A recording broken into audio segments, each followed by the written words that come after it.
Taking this job as an underwater repairman was a strange decision, I'll admit, but it wasn't out of character for me. I was used to working in tight, isolated spaces where most people would lose their minds, and the pay was enough to make you forget about what few nerves you had left. The call came in on a dull Tuesday. The job was at a research facility abandoned miles below the ocean's surface, a project that had once been a marvel of science until, one day, everything fell silent. Something had gone wrong down there, and they needed someone to repair the basic systems and restore minimal function to keep it intact. They chose me, a one-man job, which seemed strange, but I was used to strange requests in my line of work. Still, this one came with a twist.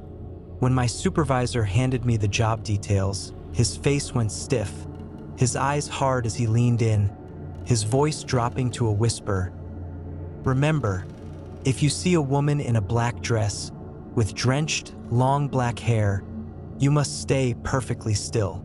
No matter what happens, don't react. She will try to scare you to get you to move, but you must not. He left me with a small nod as if this cryptic rule was a standard part of the job.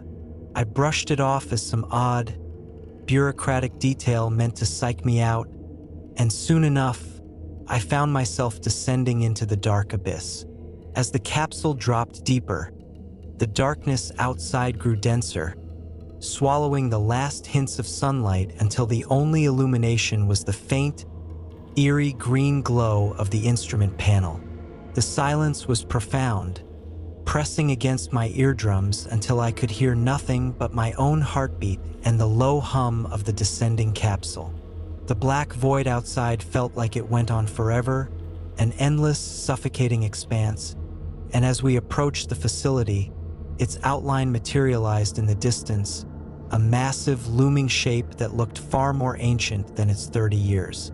The facility had been designed for groundbreaking research, exploring depths and pressures no human had dared reach before.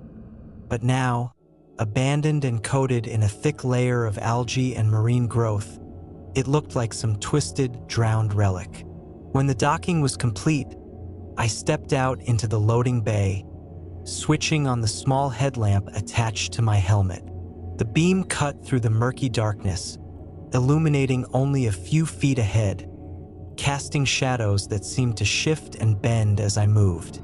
The hallways were narrow, lined with equipment and the remnants of the researchers' personal effects, small traces of lives that had been abruptly left behind. There were no windows in the docking bay, just endless metal walls that reflected the dim emergency lights, bathing everything in a weak, red glow. I tried to shake off the feeling that those lights were a warning, reminding myself that power was limited in the abandoned facility and that red emergency lighting was standard, but something about it made my skin crawl.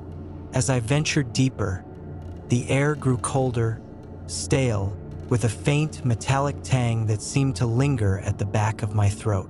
The quiet was absolute, a silence so deep it felt unnatural, as if the ocean itself were holding its breath around me. I tried to focus on the task, pulling up the facility schematics on my tablet, mapping out a route to the first repair point. The facility creaked around me, a low, groaning sound that echoed down the empty halls, each groan reverberating in a way that made it feel like the walls themselves were shifting, alive in their own strange way. I could tell myself it was the natural result of pressure at these depths, but there was something more, something in the way the sound seemed to swell, almost like a voice that couldn't quite reach me, as if it were trying to speak. I'd be lying if I said it didn't get to me, but I shook it off, convincing myself that it was just the isolation. The first repair station wasn't far, a simple circuit panel that had shorted. I crouched beside it, examining the tangle of wires and connectors, when I caught a faint noise in the distance. It was soft, almost imperceptible, a low humming sound drifting down the corridor. I paused, listening as the humming grew a bit louder, the notes melodic, almost like someone singing, though the words were indistinct. I glanced down the hallway, the beam of my headlamp cutting through the dark, illuminating nothing but more of that endless red-lit corridor. Telling myself it was probably a mechanical fault or some leftover sound loop caught in the system, I went back to the repair, though I couldn't shake the sense that something or someone was moving somewhere in the facility. As I moved to the next point, the humming faded, replaced by the soft clicking of my boots against the metal floor, the echoes trailing behind me like ghostly footsteps. The corridors twisted and branched out, leading to control rooms and observation stations, each one dark and coated in layers of dust and algae. My light flickered once, briefly, before steadying, casting just enough illumination to make out the shapes of equipment and the faint outlines of handprints smeared along the walls, some so faint they might have been imagined. I felt my heart rate pick up as I reached the second checkpoint, a malfunctioning power relay tucked behind a row of old consoles. The humming returned, closer this time, and I froze, listening as it echoed down the corridor behind me. It was clearer now, unmistakably a voice, soft and lilting, singing some melody that felt old and strange, a lullaby that didn't belong. I forced myself to keep working, my hands trembling slightly as I adjusted the relay, trying to ignore the song that seemed to drift closer, filling the silence like it had always been there, waiting for someone to listen. A soft creak sounded behind me, a slow, dragging sound like something heavy being pulled along the floor. I turned, shining my light down the hallway, but there was nothing, just that endless red-lit corridor. But then the light flickered again, twice in quick succession, and I remembered the supervisor's warning. I stood still, barely breathing, waiting for whatever was lurking in the shadows to reveal itself. But after a long moment, the light stabilized and the sound faded. My nerves were starting to fray, and I had to clench my fists to steady myself as I moved to the next checkpoint, the sense of dread growing with every step.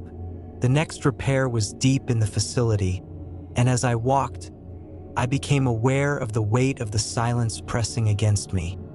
So thick it felt tangible, filling every corner of the facility. The humming returned, louder this time, accompanied by the faint rustling of fabric, and I had the sudden, inexplicable sense that I was being watched. I quickened my pace, my pulse thundering in my ears, but the sounds only seemed to follow, echoing through the metal halls, keeping time with my footsteps. The deeper I went into the facility, the more the air felt wrong, as if it were thickening, becoming almost suffocating. Every creak of the structure, every faint groan, felt magnified, like the walls themselves were alive and watching me, waiting for some misstep. My headlamp continued to slice through the darkness, casting stark shadows that twisted and danced as I moved, each one appearing almost too slow to follow me, as if something lay hidden in those shadows, slinking just beyond my field of vision. I reached the third repair station, another small circuit panel near the remnants of an observation bay. Here, thick layers of algae clung to the glass, blotting out any view of the ocean beyond and coating everything in a sickly greenish film. The soft humming returned, now louder, closer, almost as if someone were right beside me, just on the edge of the darkness, singing in that same strange melody. I froze, my skin prickling as the notes reverberated through the silence, the sound so clear that it felt as though whoever was singing were moving towards me, step by step, unseen but relentless. I held my breath, waiting, my heart hammering as the hum trailed off into a low, almost inaudible whisper, followed by the soft rustle of fabric, as if something were drifting closer, its presence thickening the air around me. I turned slowly, the beam of my headlamp casting a dim glow down the corridor. But once again, there was nothing there. But as I turned back, my light flickered, casting quick, jerking shadows along the walls. And in that brief moment, I saw a silhouette, a dark, slender figure with long hair hanging around its face, drenched, like it had just emerged from the depths. I stayed perfectly still, my blood running cold as the figure lingered in the corner of my vision. Unmoving, the black dress clinging to its figure as if weighed down by the water. She was facing away, her posture stiff, almost unnatural, the hair hanging in long, matted strands, and though I couldn't see her face, I knew without question that it was her, the woman I'd been warned about. My muscles tensed, every instinct screaming at me to flee, to put as much distance as I could between us. But I remembered the warning, forcing myself to remain motionless. The figure didn't move, standing as if frozen in place. Yet the longer I looked, the more details emerged. The faint glistening of water dripping from her dress, the slight twitch of her fingers, as if she were testing the air. Then, slowly, she tilted her head, almost imperceptibly, as though listening, waiting, and for a horrifying second, I was certain she was about to turn and face me. But she didn't. Instead, she took a slow, dragging step forward, her bare feet making a soft, wet sound against the metal floor. She took another step, then another, each one carrying her further down the corridor until she disappeared into the darkness, leaving only silence in her wake. I waited, my muscles tense, refusing to move until I was certain she was gone. Only then did I let out the breath I'd been holding. That was my breaking point. I waited no longer. I didn't care if the dam repairs were finished or not. I just had to leave. I got to the main door, but for some reason it didn't open. I knew there was no point in trying to force open the door as it was made to handle a lot of pressure. My hands started shaking as I made my way back, continuing with the repair, my eyes darting to the shadows every few seconds, half expecting her to reappear. The silence settled again, but it was heavier now, tinged with the memory of her presence, as if some part of her still lingered in the air, watching, waiting for me to let my guard down. I stood there, frozen, trying to regain control over my breathing, but the silence that filled the corridor around me was anything but reassuring. It felt like a waiting game, like the facility itself was holding its breath along with me, expecting something, waiting for some unseen signal. The air was thick and damp, carrying a metallic taste that coated my throat, making it hard to swallow as I forced myself to focus back on the task at hand. I returned my attention to the circuit panel, wrenching it open with hands that still trembled, each movement painfully slow, aware that any sudden noise or gesture could bring her back, that horrible figure in the black dress. My headlamp flickered, casting weak light over the dusty wiring within the panel, and I found myself glancing over my shoulder more often than I should. The image of her form, still and silent, burned into my memory. I tried to shake it off, telling myself I'd imagined the way her fingers twitched or the quiet, almost too familiar hum she seemed to bring with her like a shroud of darkness. Just as I was adjusting a loose wire, the lights in the corridor shifted, dipping into an eerie shade of red, casting a crimson glow that made every shadow stretch and contort along the walls, twisting into grotesque shapes that danced in the periphery of my vision, stretching long and thin like silent, watching figures.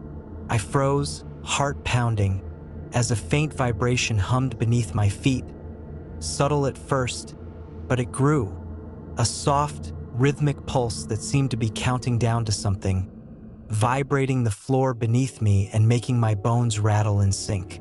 I stayed still, gripping the edge of the panel, barely daring to breathe, and the sensation continued, pulsing as if some invisible heart were beating in the bowels of this cursed facility.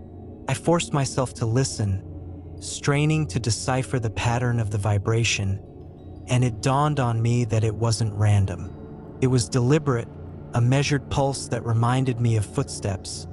Slow, calculated, purposeful, each one growing slightly louder, as though something was walking toward me from somewhere deep in the station, approaching step by agonizing step. The sound moved in sync with the flickering lights, creating a horrifying symphony of noise and shadow, making my heart pound harder as the pulse grew louder, reverberating through the narrow corridor until I could feel it within my chest, rattling my ribs. I held my breath, my senses sharpening as I tried to locate its source, but the sound seemed to come from every direction, bouncing off the metal walls and filling every corner of the darkened corridor. I squinted, peering into the shadows, each one bending and stretching with every flicker of the lights, and I could have sworn I saw movement, small, subtle, as if something was creeping forward with every beat of that infernal rhythm. My fingers tightened around the tool I held, my knuckles white, every muscle tensed, ready to bolt if anything emerged from the darkness. But then the pulse stopped. Just like that, it was gone, leaving a silence so thick and unnatural that I felt the hairs on the back of my neck stand up, an instinctual response that made me feel as though something was watching, crouching just beyond the edges of my headlamp's glow. My grip loosened, but only slightly, as I forced myself to take a shallow breath, trying to steady my nerves. Then, in that dead silence, I heard it, the faint, unmistakable sound of soft humming again, this time directly behind me, closer than it had ever been, so close that I could feel a faint brush of cold air along the back of my neck, the hairs there prickling in response. I didn't turn around. I knew I shouldn't. Somehow, some deep-rooted instinct screamed that if I turned to look, I'd see her, standing there, her drenched hair and dark dress hanging in silent accusation, watching, waiting for me to break the one rule that could save me. I squeezed my eyes shut, focusing on the circuit, pretending to be so absorbed that I couldn't hear the humming, that I didn't feel the weight of her presence pressing down on my back like the suffocating weight of the ocean above. It was a gamble, a desperate attempt to ignore her, hoping she'd drift away as she had before. But this time, the humming didn't fade. It grew louder, shifting from a soft murmur to a low, menacing hum that felt almost like laughter, a mocking, cruel sound that reverberated through the steel walls, wrapping around me, daring me to turn and confront whatever horror was just behind me. My hands shook as I pretended to continue working, my fingers slipping on the slick metal, my heart pounding as the humming became louder and louder, drowning out everything else, consuming my thoughts until it felt like it was inside my head, warping my sense of reality. Then, the lights blinked off, plunging the corridor into absolute darkness, leaving me with only the faint, shallow beam of my headlamp as a lifeline in that abyssal blackness. The silence was shattered by a loud bang, like something heavy slamming against the metal walls just down the hall, and my pulse leapt, adrenaline flooding my veins as I finally looked up, my headlamp casting a narrow, trembling beam that seemed to barely pierce the darkness. I scanned the corridor, each flicker of my headlamp creating jerking shadows that twisted and writhed, and that's when I saw it. A dark figure at the far end of the corridor, standing motionless, her outline barely visible but unmistakable. She was there again, her head slightly cocked, the strands of her wet hair clinging to her face, her body draped in that heavy, soaked dress that seemed to drag her down, as if weighted by something unseen. She didn't move, didn't advance, just stood there, her gaze, if she even had eyes beneath that curtain of hair, locked onto me with an intensity that made my blood run cold.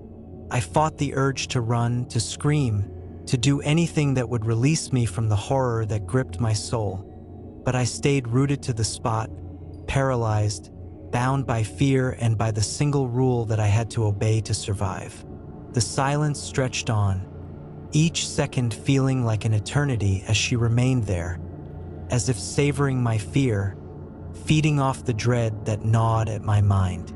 I forced myself to breathe, shallow and controlled, feeling every nerve in my body scream as her figure remained still at the end of the corridor, a fixed, unrelenting silhouette in the darkness. My headlamp flickered again, the thin beam of light barely reaching her, illuminating only glimpses, her dripping hair, her bare feet pressed against the cold metal floor, the damp fabric of her dress clinging to her form.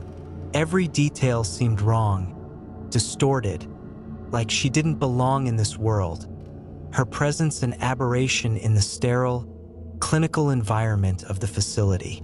I tried to avert my gaze, to pull my eyes away from her, but the pull was magnetic, impossible to resist, as though some primal part of me was captivated by the horror, unable to look away despite every instinct that screamed to run. The silence was absolute, the air around me thick with dread, the only sound my own shallow breathing, broken only by the faint, irregular dripping from her soaked dress. I stayed as still as I could, remembering the rule, my body tense, refusing to move even a fraction of an inch, hoping that she would lose interest, drift away into the shadows as she had before. But this time she didn't move. She simply stood there, her figure a looming threat, unmoving, her face obscured by the mass of tangled, wet hair that hung like a shroud. I focused on the wall, forcing myself to imagine the repair work, trying to trick my mind into normalcy, hoping the rhythm of my usual tasks would pull me back into a semblance of control. Just when I thought she might fade into the shadows, the humming returned, low, a chilling lullaby, drifting through the hall like a dark, twisted melody that seemed to echo from everywhere at once. I felt it resonate deep in my chest, each note vibrating through my bones, twisting into something cold and sinister that made my skin crawl. I gritted my teeth, trying to block it out, but the sound grew louder, insidious, wrapping around me, seeping into my mind as if it was probing, searching for something, some weakness or fear to latch onto. The facility's lights flickered in sync with the melody, casting distorted shadows along the walls, each flash a glimpse into a world of horror that I couldn't escape. Suddenly, there was a soft, unmistakable whisper, just barely audible beneath the humming. It was a voice, soft and almost pleading, drifting from somewhere in the darkness, as if she were calling me by name. My throat tightened, a primal terror locking me in place as I forced myself to ignore it, knowing that any response, any movement, could be a fatal mistake.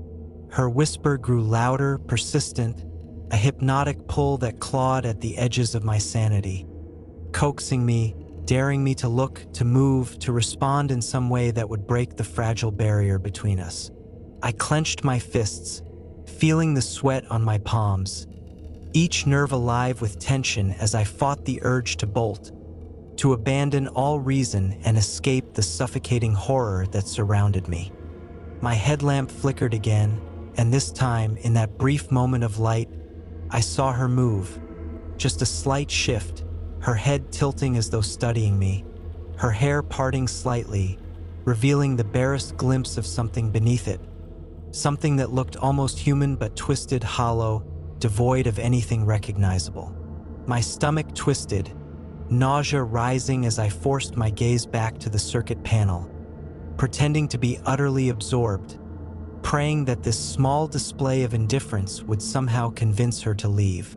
The silence returned, deep and oppressive, pressing down on me as if the weight of the entire ocean had settled over the facility, crushing, suffocating, and I realized that the lights had stopped flickering, plunging the entire corridor into a suffocating darkness that was complete, absolute.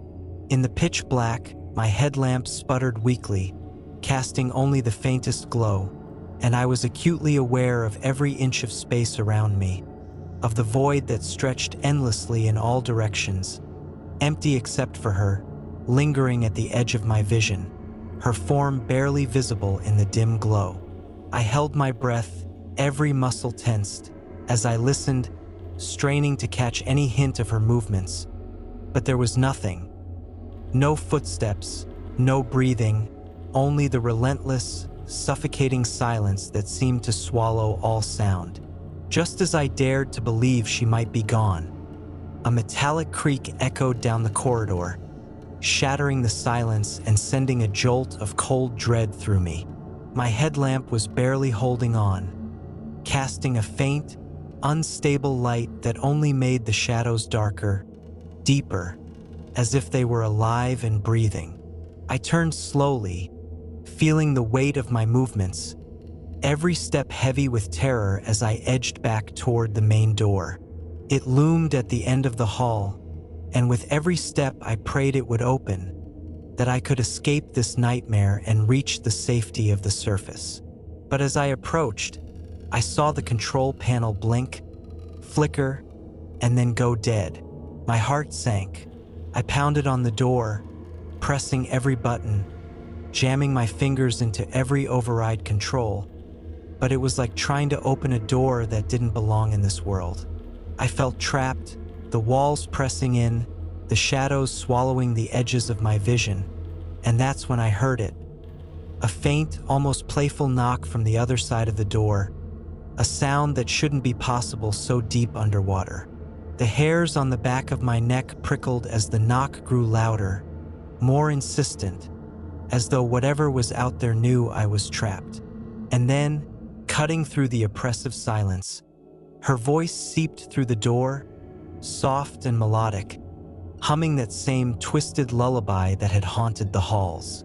I stepped back, my breath shallow, ragged, feeling her presence on the other side, an entity separated from me by mere inches of reinforced metal. Desperation clawed at my mind, the instinct to flee overwhelming every rational thought. And that's when I remembered the emergency escape hatch. I turned, almost tripping over my own feet as I forced myself down the dimly lit corridors, feeling her close behind, the shadows stretching out like fingers, reaching, waiting. The walls seemed to close in tighter with every step, the cold metal pressing against me, amplifying her faint, mocking whispers that followed me down the corridor, each word a reminder that I was still within her grasp. I found the hatch at the end of a narrow passage, a small circular door with a manual release lever.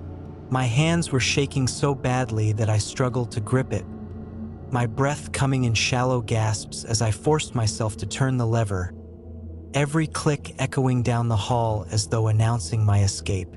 I could feel her, an almost physical presence, watching from just behind me, her cold gaze pressing into my back, and for one sickening moment, I imagined her hand reaching out, just inches away, ready to pull me back into the darkness. With one final twist, the hatch opened, a rush of cold, stinging air filling the chamber as I crawled through, pulling myself into the tight space and sealing the door behind me. The corridor echoed with her laughter, a sound so cold and hollow it felt as if it were burrowing into my mind, lingering as I got out into the dark, cold water. I had to get to the capsule before I could go up to the surface, but I was desperate. The walls rattled, groaned under the pressure as I began to rise slowly, her voice fading into the depths below. Yet, even as I watched the inky darkness recede, her silhouette remained burned into my vision, a reminder of the horrors lurking far below, waiting in the endless, lightless depths, haunting the shadows where no one could hear you scream.